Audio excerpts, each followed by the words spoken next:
সালাম আলাইকুম প্রিয়, আশা করি সবাই ভালো আছেন, সুস্থ আছেন। তো একটা অবজেকশনে আসছি, কিছু কিছু জিনিস আসলে না হাসি পারা যায় না। এটা হলো আমাদের ইলেকট্রিশিয়ানদের সমস্যা। আর দোষ ধরলে পড়বে আপনারা অনেক বড় ইলেকট্রিশিয়ান রয়েছে, আমরা তো অনেক বড় মানে অনেক কিছু কিছু বুঝেন নেই। অনেক দিন থেকে দেখতেছেন এই লাইটগুলো ডাইরেক্ট লাইনে চলতেছে, কোনো প্রকার কোনো কিছু নাই।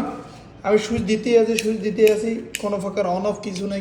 কিরে বাবুদের কি ওয়ারিং হইলো, কোনো প্রকার অন অফ কিছু নাই। পরে দেখতেছি টেপ খোলার পরে দেখতেছি এই যে কেবলগুলো আছে সম্পূর্ণ ডাইরেক্ট করা আছে। আর আরেকটা জিনিস, এই কন্ট্যাক্ট জাম্পার করছে, এটা হলো মেন ফেজ, ঠিক আছে, ভালো কথা।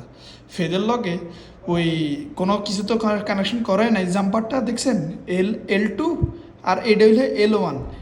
L2 আর L1-এর লগে জাম্পার না করি হেতে আল্লাহ রাখলে L2-র লগে ওই L1-এর লগে কানেক্ট করে দিছে। মোট কথা ওই মেন সেকশনের লগে সার্ভিস সেকশনের লগে কানেকশন করে দিছে।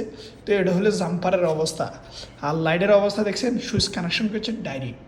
এটা হলো সিস্টেম। তো কিছু বললে আবার অনেকে বলবে ভাই আপনি তো মনে হয় কঠিন কাম জানেন, ওই মানুষের ভুল ধরেন কেন? মানে ভুল ধরলেও সমস্যা, না ধরলেও সমস্যা, কারণ আঙ্গর দেশি বলে কথা বুঝেন নাই। কারণ আপনাকে আঙ্গর দেশি সমস্যা হলে একজন আরেকজনের পিছিয়ে না পড়ে থাকলে কারো বাধা জমায় না। কারণ যারা না জানা শিখতেও চাইব না, কোনো কিছু করতেও চাইব না, পরবর্তীতে বলবে উনি আঙ্গল নামে কিছু বলছে, এটা হয়েছে। তো একবার কাজ করে যান না, সুন্দর মতো কাজ করে যান, পরবর্তীতে যেন আর কোনো কিছু করা যান না লাগে।